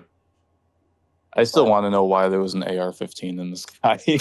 Okay, that I'm still stuck yes. on that. So I think that might be actually like an interpretation thing, but from what I conceived from people and my own brain is that the someone said that it had to do with him being in the military because there's a scene, remember, where she controls him from the basement. She pulls off like dog tags on his neck or something. So Yeah, people but think the gun might just symbolize like his own trauma of like, oh shit, like my I don't oh Scotty, I'm just trying to like tell you, no, okay? you're doing a good job. I'm just laughing because it's like, why do we need any of that? Like, if that's true, like that's fine. I think it's But just to show I feel because like that is just reaching beyond he, belief. he's the only father in this situation, so I think it shows like your ultimate fear as a parent when your child goes missing is that they got murdered or like they got killed or something really bad happened to them. So maybe the gun was just like a symbolic meaning of, not an actual, like it just represents death because that's usually what guns represent and the movie's called weapons. So you could think of it like that. But that's I don't just really I don't think it's the military thing, but then it also appeared above the house and it also said 217, which is the time the weaponization actually started to happen. So it could just be like a mental state that Archer was going through and like when stuff like when it actually started happening, like when the harm and the control was happening. So I think the gun was more of just like a symbolic meaning and it's also a dream too. You see weird shit in your dreams. So maybe it was That's making kind of more what of a I was realistic, thinking. yeah, maybe a more realistic vision of how dreams actually look. Like you just see a fucking gun floating in the sky. Like we all have weird dreams that don't make sense. Maybe he That's was kind of what thinking, I thought. I We think, all, yeah, go yeah. ahead. I was just saying, like, there's always unexplained shit in dreams. That's kind of just where my mind jumped. I Mm-hmm. was even telling Scott, like, there's points in like the Silent Hill games where like you'll come across something that just like doesn't really make sense, but it just fits given the situation. Yeah, So you just yeah, you just kind of go with it, you know. yeah. but why Or was how it? like I just feel like it what? was so. Like, I feel like that's another example, unless I'm just not getting it, but like I feel like that's just another example of like, yeah, but you don't need that. And like I feel like Yeah, intentionally putting it in the movie, it's just throwing people off more. And that's just not a great thing to do, especially when you have a lot of stuff that people are asking questions about. Like the reason why I was like laughing or being like that's just kind of ridiculous with the whole like, oh well, it's supposed to be a symbolism of him being in the war and him dealing with the with the guns the and the war. dog tags and the trauma. It's like the That might be a reason stretch the though. reason I no only saw that the one. reason why I was saying reach like that could be true, but the reason why I was saying reach is because that's an example of what Sean and I were saying earlier where it's like people will try to piece together literally everything, and it's like even if that is true, this isn't a movie about Josh Brolin's trauma. It's a movie about fucking kids being weaponized by a witch bitch. That's all it is. It's not supposed to be saying like, well, Josh Brolin, like, oh, it's, you know, It's the way not that just his about the kids, way though. his no, but like what I'm saying, it's not, but like It's the mental it's state not of parents supposed in to. the situation as well. Yeah, but like it's also not. No, I mean, like, yeah, you're right, but it's also wasn't supposed to be that deep about like parents' trauma dealing with their kids either. Because if that was the case, it's like they didn't really do that good of a No, job not because it felt like the parents didn't give a shit about their kids. You know what I'm well. Yeah, saying? So I don't like, know. Like, I don't know how to I don't know how to go against your argument because we it's just didn't see the perspective of the other parents. So, like, I can't like say if like what would have happened if they went that route, but because we just get Archer's because he's the main one of the main characters, it's just showing one parent's perspective of the situation. Like, again, we see Bailey's parents not give a fuck. Why? I don't know. Maybe they're so depressed and like don't know what like else to do that they, maybe leave it up to the cops. And they're the kind of parents that do it that way versus them actually going out and trying to find, what's actually going on. I don't know. But I think the dream, because again, if she's also, maybe Gladys was also controlling part of his dream as well. And like, obviously, when you like watch a horror movie at night and then when you go to bed, you have like a nightmare of the things you watched in the horror movie.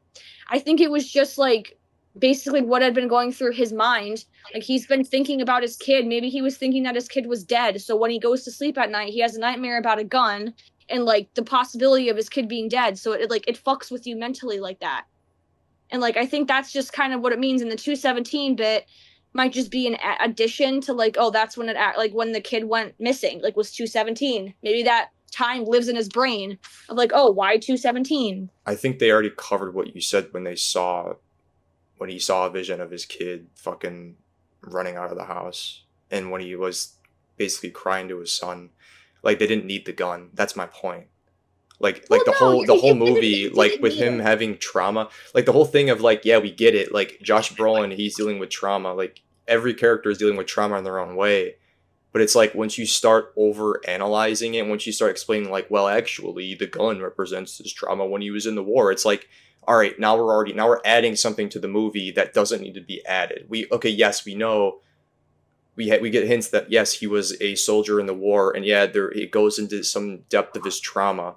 But the movie isn't solely about. It's not trying to take that position about Josh Brolin dealing with this traumatic experiences in the war and relating it to his That son. I'm not And if saying it was like, it didn't I'm do not a very even good talking job. about the war, dude. I'm just talking about like that was someone who put that together. Like, oh, maybe him having dog tags correlates to the gun because there's people who still don't know what the gun means. I don't think it's the dog tags. I think it's just the idea of when you have dreams, you visualize weird shit. The dad's going through a lot of crap with wanting to know where his kid is. So that's all that's on his mind. So that's even affecting him in his nightmares. Not only in real life is he going through all this shit like a parent would, but you're also having nightmares about what's happening as well. So I think it was just kind of like showing you a dream, which is what happens in real life. But Yeah, again, I don't but like I said, we didn't even need the Gladys scenes of her popping up. I think it would have been better if they didn't even include that. It's just to add to the horror element that I don't even think we needed it. Like, we didn't need to see we didn't really need to see him having a nightmare, but like it also shows how like that is like what happens. Like, you're going to have nightmares about your kids. You can't sleep at night. You're thinking all these well, yeah, things of that, course. like that's what I think it was trying to say, but we also didn't need to see it like that, or we didn't need to see it at all. We didn't need to see Well, Gladys in the vision. We didn't need to see any of that. Like, it would have made it better in my opinion if she wasn't in it at all. well, that's why like I legit think the gun is as simple as he's just finding out about like that they're being used as weapons, or like it's like a foreshadowing towards that the Yeah, kids are it being could. used as weapons because Josh Brolin literally Yeah, it says could be it that too. to what's their face, like, oh, they're weaponizing him, or he says something like he says Well, the and that's movie title. So I think that's as simple as that's that. why, yeah, he was talking to Justine how he thinks they're all being weaponized Yeah, because that like that's just kind of what I said. Like even how exactly. it shows the 217 on the gun. Hmm. That's the time the weaponization actually started. Yeah. That's the time where all this shit took Well, place. well, So yeah, exactly. yeah, the So gun. you get my Yeah, point that like someone saying, "Oh, well, it represents him being off in the war," and like, "Oh, the dog," like that's what I mean. Where it's like I think people legitimately are looking people too don't. much into it. Well, yes, Like, but people aren't. No, that's my point. I wasn't mentioning the dog tag thing to like make it sound like that was the reasoning as it was happening. I'm like 99% sure the symbol in it is basically what we had just said. I think people are just like because people are still questioning why the gun was there. I'm like, it's really not that hard to understand. I don't know like why you're bringing up like because someone was like, well, he was in the military, so maybe he has like the trauma from the military. I'm like, bruh, maybe, this but is like adding a whole other that's not. character I arc. don't think. Yeah, I don't. Yeah, that's a whole other character arc that I don't. They're not even trying to dive into just because he Yes, okay, has. now you get what I'm saying. Yes, it's a whole character arc that like they're not even trying to dive into. That's what I was trying to explain. Yeah, exactly. Like it's not. I think we understand what we're all trying to say. Yeah. Don't go see this movie. It's Sean terrible. No, I'm just kidding. still alive. Sean, are you dead? Are you weaponized? I'm actually, I'm actually trying to see what people think the fucking gun means online. Have you seen the Dude. dog tags? Because it's there No, somewhere. I I've mean, seen it. I always just kind of assumed. Like, I know I keep asking, like, what the hell does this mean? The only reason I keep I've asking seen that it. is I don't think Um, it needs I've to seen be it in the like maybe movie, twice on but Twitter, but that was about it. I Yeah, just, someone said, "What I'm the just, fuck was the point of the gun and of the gun shadow in the sky?" Like, Yeah, I I was think always just kind of assuming it was someone like said it's just about an allegory for mass shootings in schools, which maybe, no. like, maybe that's a fear, but Yeah, I don't but like, know. Yeah, someone oh, said the dad probably kept thinking about how his kid became a weapon, so he had that dream. yes. So Like, that there's that is just what makes I sense. mean, someone tweeted and they said, I think Cregger not understanding the meaning of the floating gun and weapons, but putting it in his movie anyways is cool, actually. And someone said, has he said that? I literally or came up with a what I thought anyway, great interpretation for it earlier today, but Dan, whatever. The guy replied, yeah, he said in an interview that it came to him in a dream and it made him feel strong emotions, so he threw it in the movie. Well, there we go. See, that's just a prime That's example stupid. of something that isn't really that deep, but people will do whatever they can to make it deep. But that's just dumb. I mean, maybe after that dream, he was like, oh, you know what? This will fit in the movie because, the again, movie's maybe called Weapons, I guess. yeah, because it's called Weapons. Like, and maybe that I was like, guess the way I wanted to interpreted dive it into is it more. the way I interpreted it is it's just it was just like a foreshadowing as to what was happening. Yeah, And like, so, yeah, it's just if that kids have become weaponized and it's being revealed to him through a literal weapon. It's like, that's what it, and if you want to make the argument like, oh, he saw like a gun because he was assuming the worst had happened to his child, it's like, okay, you yeah, can say exactly. that too. Yeah. Anything further than those two is reaching, in my opinion. There's definitely some people who are like people are even analyzing the posters on the wall in the in like the kid's bedroom. Mad Max. Like someone said, now I wonder what this poster being in Archer's kid's room means. Did he put it after he came up with the gun idea, or was the poster added after? I noticed it on my Blade second Runner. watch, and the gun and the poster looks pretty similar. Yeah, there's like He some became post a like replicant. video like some video game poster of a soldier with the same gun. Like I don't. That sounds stupid. Whatever. Whoever said that Yeah, is an I don't idiot. know, dude. I don't know. There's some people that are just like crazy with this shit. Nope. Okay, guys. So after everything we said, I'm sure we could honestly dive into more elements of the movie, but I think we covered a decent amount. So I think No, you're just being negative. we should all go in a circle and say In a our circle. ranking out of 10 10 stars, not I 5. just That's You're s- difficult. You just gotta Out of stop 10, weaponizing people. yep, we're gonna start weaponizing people. We're gonna start running with our hands out to our side. Weapons. So, okay, I'm gonna go first, Scotty, then Sean. Out of 10, I think it's offensive that they didn't use an I'm gonna give. AK-47 instead of an AR. I'm I gonna think give it's this. offensive they didn't use an RPG. That's what they should have done. I'm gonna give this movie 7.5 out of 10. What guns do you think witches use? Like what class They do would they probably pick?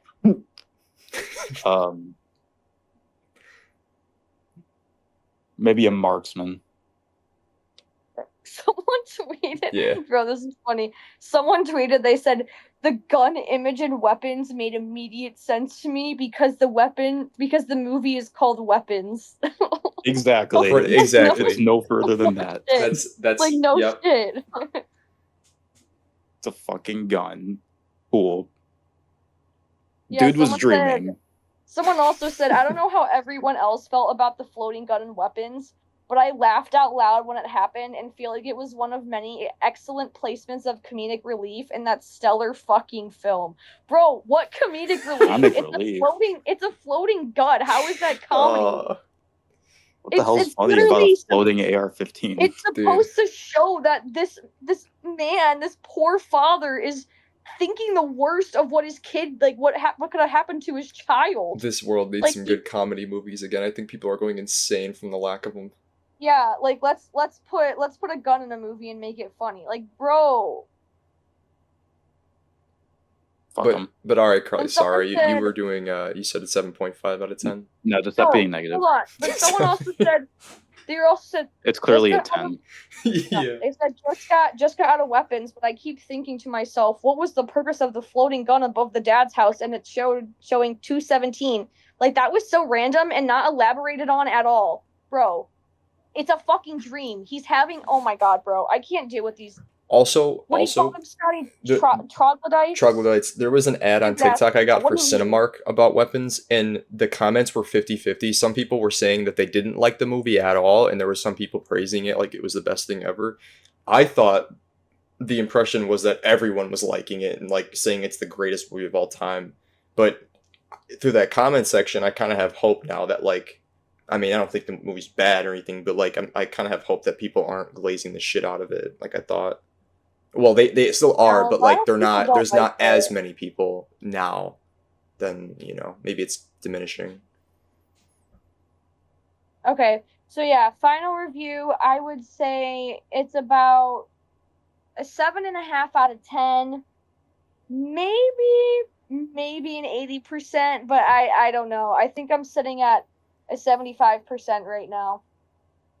7.5 out of 10. What about you guys? Some people are just saying the floating gun was a red herring, and that's really it. Yeah.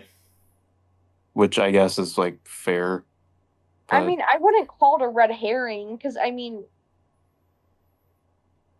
It could be just because like Maybe. it makes it seem like literal firearms is going to play a bigger part in the movie, and it just Yeah. doesn't. but I think because the movie is called Weapons and we, like realize that the kids are being weaponized, I think it's literally just a symbol of about that idea, but showing a physical weapon because it's a dream and like you're like how are you like you're not going to visualize weaponization in a dream, but what would happen is you're going to see a gun.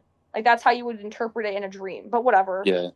It's- I think it's as simple as that. If Zach Cregger himself just said, "Oh, it appeared in one of my dreams and I felt like it fit," like that's fuck it. The movie's called Weapons. But that's Whatever. also showing that like that random shit appears in your dreams. Like it's not like people do people have like realistic dreams based off these comments? That seems like it. No, you have weird. Bro, I've had dreams where I've fallen off roller coasters and like where I've been alive and I was flying through the sky and like bro, like what are you talking about? It's not supposed to be like a realistic sense. It's a dream or a nightmare. Like what? Yep. I mean, Okay, going back to it. I gave anyways, my Carly, rating 7.5. 7.5 out of 10. is my final ranking. Maybe an 8 out of 10. Maybe if I were to rewatch it again, but right now I'm at a 7.5. Scott, eh? I think I personally can't go up to an 8 because I just feel like the logic flaws that are or the big logic. I should say like the biggest logic flaw being like that like the detective work in this film is dog shit, or just I'm just gonna say it's not even dog shit. It's non-existent. So I think because of that massive logic flaw in the movie, I just can't put it anywhere above a 7.5. Um, I would just give it like a 7 or like a 6.5 or a 6, but like I did enjoy the movie. Like I was having a good time, and I think the cinematography and I think the way that there are moments that the movie doesn't seem like it's trying to be the best movie ever, even though people say it is. I don't think the movie is pretentious. Um, and just because I want to bump up like 0.5 points because we've been getting a lot of shit horror movies lately, and I feel like this was one that I didn't hate. So or I didn't think was, trash, or was trash, whatever. Um, I think I'd probably give it a 7.5 as well. But that's like at most I would give it. Yeah, I'm also gonna give it a 7.5. I was gonna give it a 7, but like I feel like a 7's too low. Like that's like a C minus. If you're looking at it in like a grade perspective, we're I'm not. 75% is about like a C. I'm just looking at it on like my own scale, or like a Dave Portnoy scale. See, I'm looking at it as it's like a 7.4. It's a 7.4, Frankie. yeah, because if you really want to be specific on that, I probably would maybe do like a 7.6, 7.7 maybe. But I'm like just a gonna. C, like It's a. even like a B, like an 80%, that's like a B minus.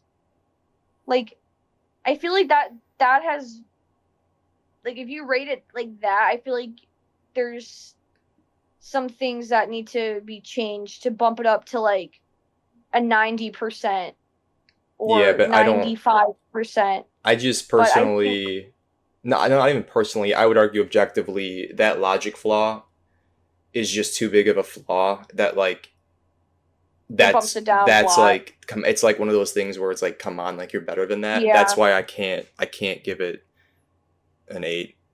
Yeah, I think if they were to change that and dove more into the element of the detectives and like them actually doing their job, but like it came down to it where they reviewed evidence and like couldn't collect anything, so it came down to the parents having to put some pieces together that only like maybe they were aware of.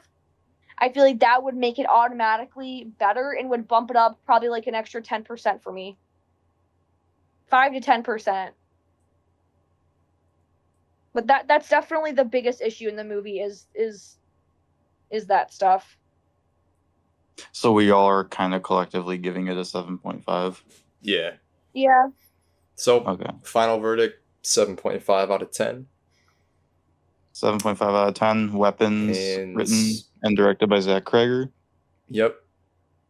I think And overall it's better than Barbarian. I was just gonna ask that if you guys like it more than Barbarian. I still think the first half of Barbarian is like it is better than Weapons overall, but when the second half happened, yeah, I could see that Weapons is just a better overall movie. Actually, I don't know, dude, because that logic flaw, the more I think about it, the more it is like really tainting it for me. I don't know. I think with Honestly, weapons that was sorry, go ahead, Sean. I think that overall Weapons is I mean, I don't know. I love the first half. Do you know what?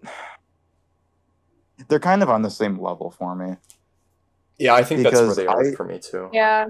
I love Barbarian in its own right. I think the first half is like great, and I don't think the second half is great, but There's still some parts in the second half that I don't completely hate.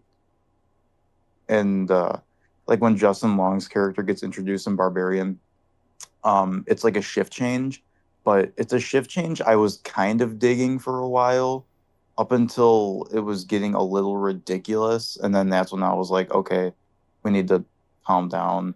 Where with weapons, I think weapons, the tone is consistent and better throughout the movie, but it does have more logic flaws than Barbarian. Um, and Yeah. their logic flaws that are like kind of like Scott said, like you shouldn't really just like forget about it. Like you're better than that. Okay, so that is Okay, the end of this weapons. review. Weapons. Weapons. Weapons. It was a good movie, but it wasn't Yeah. great.